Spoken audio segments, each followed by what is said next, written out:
Right.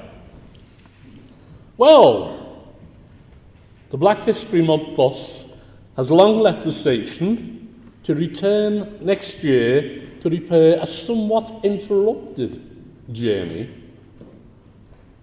I'd like to share a few thoughts with you on that journey. A few short decades ago, even this didn't exist. Previous notions of the recording and teaching of the history of black people of the diaspora were conceived in a very different way. In the United States, after the abolition of slavery in 1865, white researchers considering the implications of the dawn of a post-bellum era adopted something nearer a detached anthropological study of black people. Even later sympathetic studies, like historian and sociologist Frank Tannenbaum's Image of the South in the 1930s, and Walter White's study of racial violence in the early 20th century, still possessed an element of social distance, as though they were studying, a suitable case for treatment, as though they were not quite suitable subjects for involving in a historical process. My favourite, my hero is this guy, J. Rogers, granddaddy of us all involved in black history. A very early example of an isolated individual historian who laboured to alter that perception of a people largely consigned to the dustbin of history at that particular period. This lonely pioneer could certainly be described as travelling on the Black History bus in more than any metaphorical sense. Writing through the early part of the 20th century into the 1920s, this guy is totally unique, a great hero of mine.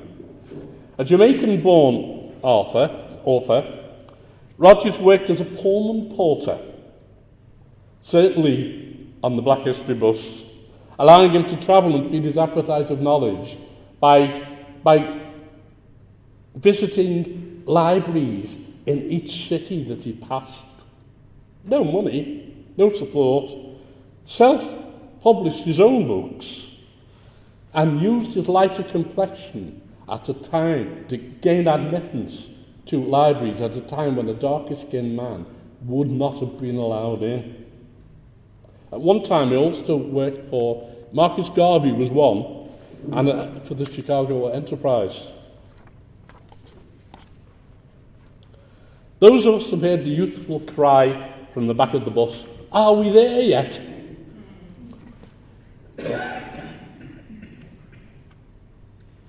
My favourite picture, that. I came across someone who was actually on that photograph recently. May have resorted to occupying young fellow travellers by encouraging them to look for signposts to gauge the journey's progress.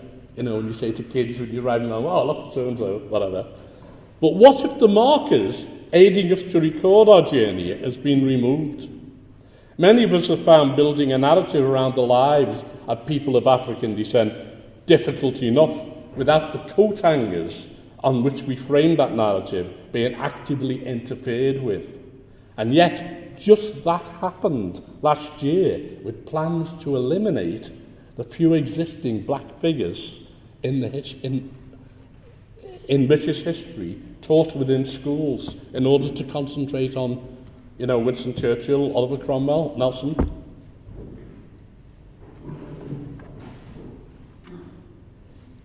Mary Seacole, who seems to be the target, was obviously not an isolated anomaly to be revered as a black icon.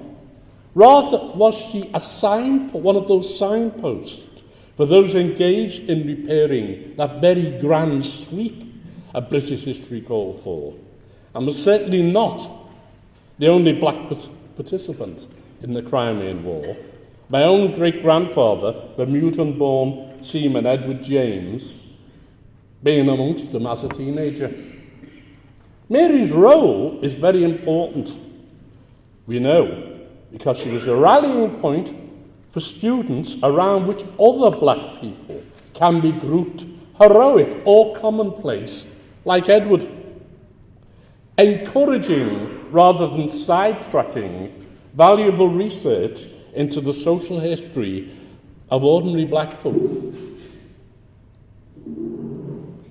Likening these historic markers to archaeology, a previous barren field might throw up the occasional, shard of pottery or artifact, showing the existence of a long-forgotten people or society, and leading to the discovery of a surprisingly large community which challenges any previously held view. We know that seemingly isolated black folk, individuals serving as the post in the ground of that building, the spaces to be filled in later in the course of newer discoveries. That's the role of people like Mary involved in why we do it in schools and others. There have long been complaints in conferences about an over-reliance upon African-American history and the neglect of British black history, dating back to at least complaints have existed since at least the 1980s in conferences. But thankfully, the British black community has thrown up its own pioneers of British black history. And there are others engaged in that struggle. The West Indian historian C.L.R. James, would that I was related to him, my mother's line being James, Caribbean James, was long ago cited in Peter Fryer's Staying Power as the blacks will know as friends only those whites who are fighting in the ranks beside them, and whites will be there. Some white historians I know well are Jeff Green, Marika Sherwood, Sean Creighton, Audrey Judy, Kathy Chater, and others working on a black British approach. Some are here today. We're lucky. The problem has been that a good deal of the material has to be from primary sources. This includes information to be found in the National Archives, for example, the official sources, so to speak. And another rich primary source, the half-forgotten memories of families to be found in the metaphorical and actual shoeboxes of families. Officials, I'm putting this in deliberately for Richard, who loves this shoebox idea. Official sources should not be considered in any way superior to those found in the shoeboxes of ordinary folk. So-called primary sources found in archives are often transcriptions of a clerk writing his version of report he believes to be true, whilst letters, photographs and diaries kept by descendants of black settlers offer us first-hand material free from interpretation. John Franklin of the Smithsonian's new African American Museum tells me that's how they started. It's now recently being opened. I think it's just about open now. The biggest problem is still a shortfall of anything between primary sources and shoeboxes, which are normally not, sources you'd normally find in secondary source books, in library books. That's where the shortfall is. Black people have lived in Britain for centuries, but Liverpool's black community is continuous, dating back to at least the 19th century. In my early study, I was able to find a variety of occupations and social classes, including slaves and servants, freed black loyalists from America, and student sons of African rulers, courted for political reasons, like governmental circles and commerce and merchants, and more than any other group, seafarers. Entries such as this are to be found in St James's Parish Registers, 1783, September the 10th. Can you read this, by the way? Can you see it? Well, it says, Peter Salisbury, Negro from Baltimore, Maryland, was baptized September the 10th. Now, interest in this period, the late 1700s in Liverpool. Black loyalists, people who remained loyal to British rule after the American Revolutionary War, were shipped out of America to Britain in the 1780s from the American port of Savannah and others, after the British surrendered to the American rebels. Painting of a black loyalist. But black children born in Liverpool were not only those of loyalists. I mentioned African students. William Answer, who visited Liverpool actually, was a student son of one of the African kings.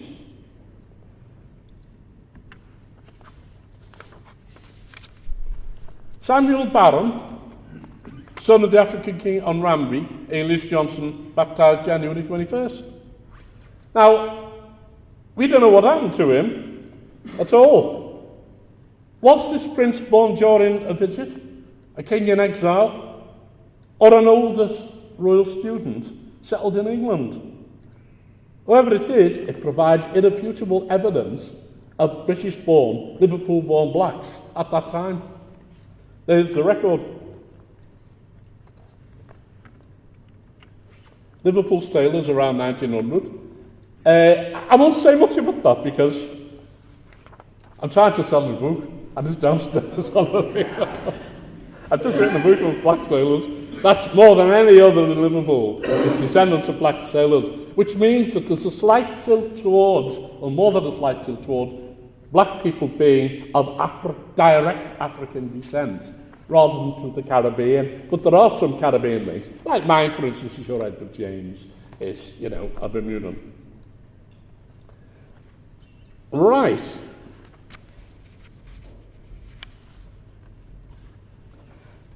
The effects of lack of recognition of the existence of the history of British-born and domiciled black people can be quite far-reaching and damaging. Jet Green will later be talking about George William Kristen, the son of an Antiguan seaman who left the West Indies to settle in Liverpool in the mid-19th century, the 1800s.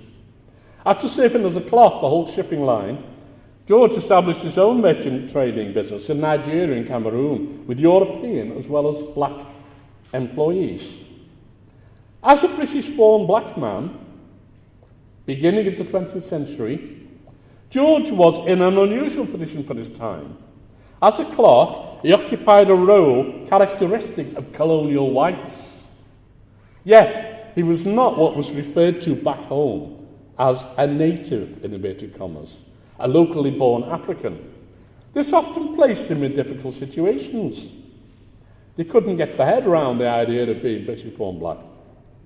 His oil exporting business in West Africa hit problems when he was arrested and fined on one occasion for not registering a title to land in German-held Cameroon, a prerequisite of native-born German African subjects.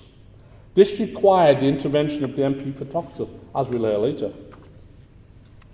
And the troubles were not only as individuals being British-born. At the conclusion of the Great War, black seamen and the settled families faced competition with poor whites. May of 1919, severe riots broke out, which white rioters attacked individual blacks in the streets, burning the houses, etc., and the lodgings. Returning black and white soldiers led to demobilised black servicemen being considered, along with other black settlers, as aliens, or at the very least, latecomers, in spite of some being British-born black or long domiciled.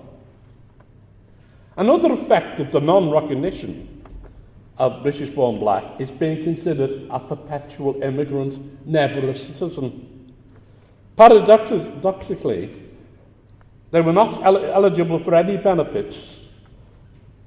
Paradoxically, they were not eligible for any benefits relating to assignation to that group in terms of funding implications, such as Liverpool having a low rating as an EPA, an educational priority area, in previous decades, as Section 11 funding of the 1966 Local Government Act or 1969 Urban Programme did not apply.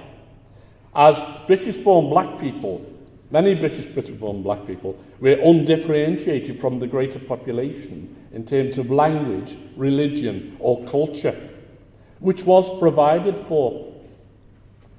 Non-recognition is a serious setback to racial integration as it perpetuates two myths. One being that black immigration is a recent phenomenon, and the other that assimilation and acculturation can cure of all society's needs of racism. A view supported in governmental circles of all persuasions, who seem to think that the key to integration lies solely in immigrants learning English and knowing about British culture, rather than taking any responsibility for external factors such as racism. Now, are we anywhere nearer the post-black or even post-racial era talked about in the wake of the election of Barack Obama in the United States, suggesting perhaps the beginning of a period in which race is no longer a defining issue of daily life? This rather premature response to the euphoria of the election of an African-American president was seen to be positively harmful, in that the very notion could have the effect of curtailing existing struggles to rectify inequalities. And we know recently in the States that there's still problems of racism. Nevertheless, it's perhaps worth looking at the feasibility of the term post-black and perhaps redefining it into something positive. Some believe its origins to lie in the book The End of Blackness by Deborah Dickerson, written in 1995, and already the term post-black is being used in the art world as a category of contemporary African-American art, in which the black experience is used rather perversely to dispel the notion that race matters. In the late 1990s, the artist Thelma Golden was attributed, along with her fellow artist Glenn Ligon, with coining the term post-black art, which she defined rather paradoxically as an insistence by certain artists who are adamant about not being labelled black artists, even though their work is deeply involved with redefining complex notions of blackness. Golden gave a detailed explanation of the term post-black art in 2001 in the catalogue for the Freestyle exhibition in the Studio Museum in Harlem, showing the work of 28 emerging African-American artists. Some people felt that the notion of post-black was, however, a strong avoidance of the unfortunate history of African Americans, particularly as it appeared to be contradictory in that it found its sustenance by delving into that very rich heritage. Golden even admitted that post-black is both a hollow construction and a reality, with an indispensable history, while others feel that the very use of the term defines it as an ethnic marker, in spite of a professed avoidance of identity labels. Now, in the face of such a confused, enigmatic, and certainly arty presentation, we have yet to convincingly test this notion of post-black against other areas of the curriculum. How then does the present state of black British history stand up to the notion of us entering a post-black phase? Eventually, there might seem to be some mileage in this idea, as to the post-Black historian, the study of the history of people of African descent in British society should be merely filling the gaps in history left by previous scholars, rather than black history being considered a discrete subject, separate from the mainstream of British history. One of the problems of the designation black history is that it provides academic institutions with a concrete entity distinct from other topics within the history syllabus, thus allowing a tangible target, allowing administrators and decision makers in schools and university departments to make judgments according to their own political and emotional leanings. And if the decisions are unfavourable, can have the effect of cutting out the history of a whole section of British society at the stroke of a pen. Thus, the very isolating of black history, often ironically a self-elected title by proponents such as us, can provide an all too observable target, leading to a species of academic apartheid still practiced in some otherwise very creditworthy educational institutions. In a post-black era, with the study of black historical figures and institutions becoming mainstream, any efforts to surgically incise it from the curriculum would obviously be more difficult to implement. And it should be said that the section of British society likely to be deprived of having their history documented is larger than those walking in the cloisters of hallowed halls might think, as the last census figures showed.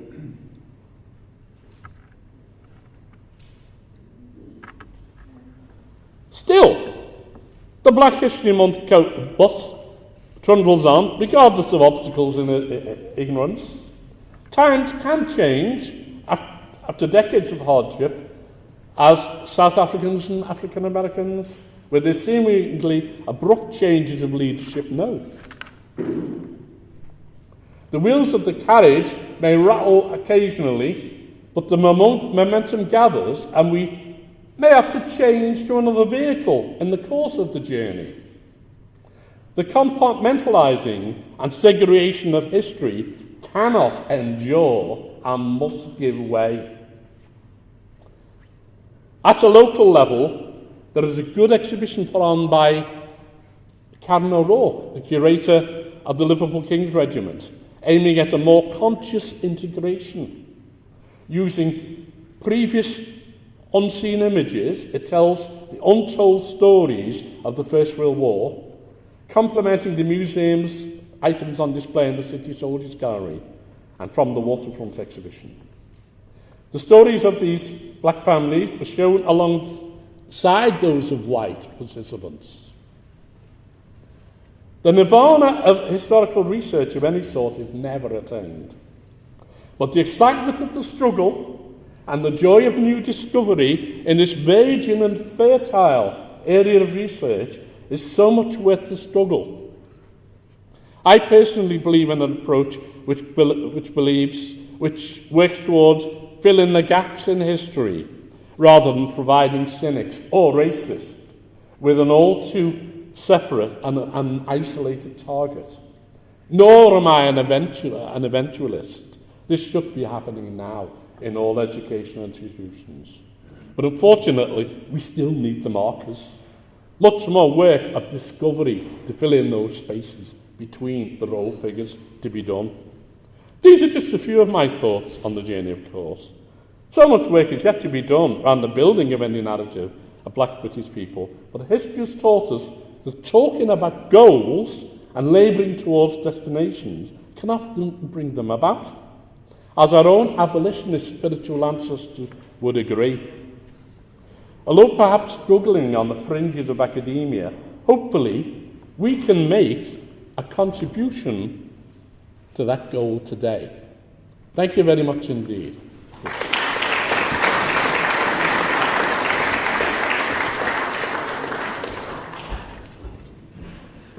Thank you very much for that wonderful opening lecture. Kind of hope for a better start to this conference. I forgot to do a little sort of housekeeping announcement before, just to say that on the floor below, on the first floor, there's an exhibition about the Liverpool radical abolitionist Alexander Rushton.